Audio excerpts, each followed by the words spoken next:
C'est par la voie parlementaire. Donc il y a eu un certain nombre de députés qui ont trouvé que cette idée était bonne et qui ont fait une question écrite au gouvernement. Le ministre, il a botté un touche, il a dit mais moi, si vous voulez faire un pain de nutrition, faites-le. J'attends votre cahier des charges. Et nous en sommes là. Figurez-vous que maintenant, il y a le conseiller de la présidence de la fédération est en train de, je l'ai largement tenu la plume, mais en train de proposer. Et ce sera un pain donc plus riche en minéraux, plus riche en minéraux que l'autre pain. D'abord, l'objectif, c'est compléter le pain de tradition française dépourvu de lisibilité nutritionnelle. Dans le pain de tradition française, il n'y a rien sur.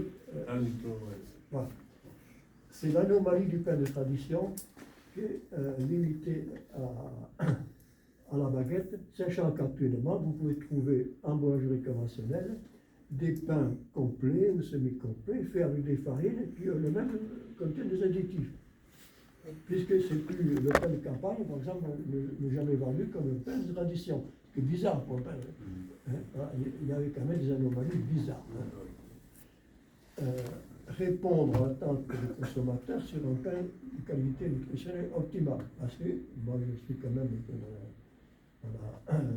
j'entends, et il y a souvent, on pose la question, mais quel pain faut-il consommer pour la santé, pour ce serait le meilleur pain. Voilà. Et le dernier objectif, c'est agréger un ensemble de pains sous l'appellation pain nutrition grâce au même cahier des charges.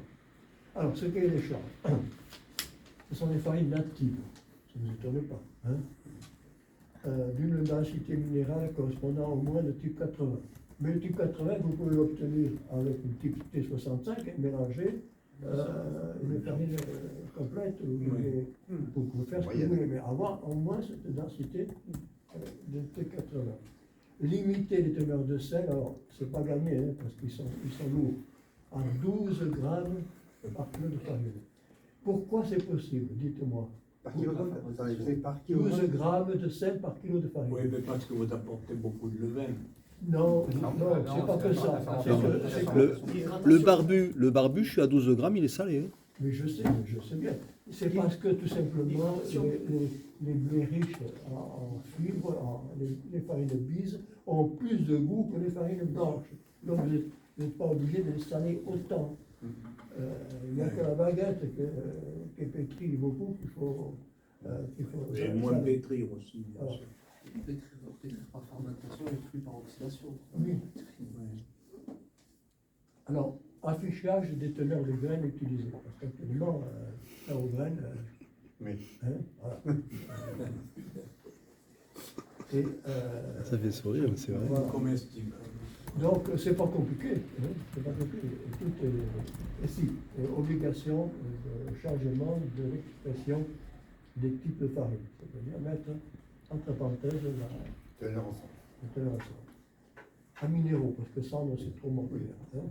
Mais les cendres, ce sont des minéraux. Je crois que ça y est, ils vont ça les teneurs minérales, ça va être affiché, ça y est. Oui.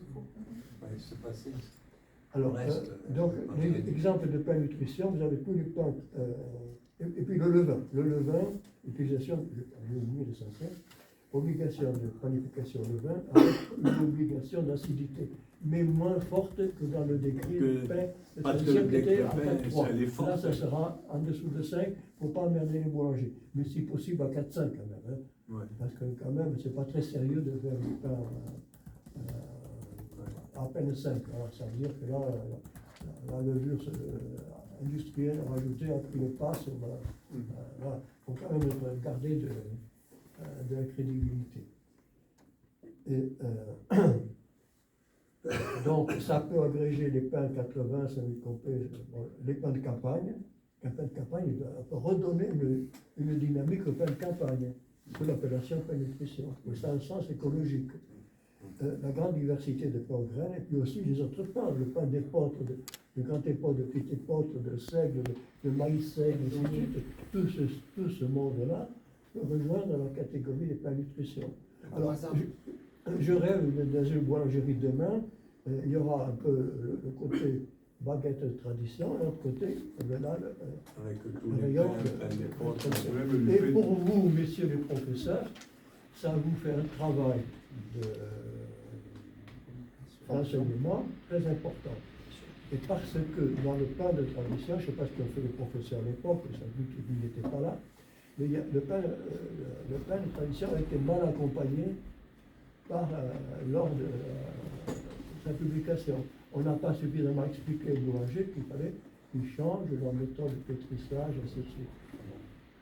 Et donc ça a patiné pendant On a presque fait un texte et puis c'est tout. voilà. Le but, c'était de contrecarrer les théories des termes de cuisson. Voilà. C'était surtout ça. La surgélation, pour ça. La surgélation. C'était arrêter ce système-là qui ne prenait le pas sur la boulangerie artisanale. C'était le seul objectif au départ. C'était pour contrecarrer le coup de 1980, quand ils ont dit le prix du pain maintenant est libre. Oui, voilà, c'est ça. Donc il fallait quelque chose pour protéger Le l'artisan. pire, ça a été le pain de campagne qui ne veut rien dire, mais qu'à la fin, c'était semblant du pain fariné. Voilà, c'est ça. Ouais, Simplement. C'est pour ça qu'il faut passer par le pain.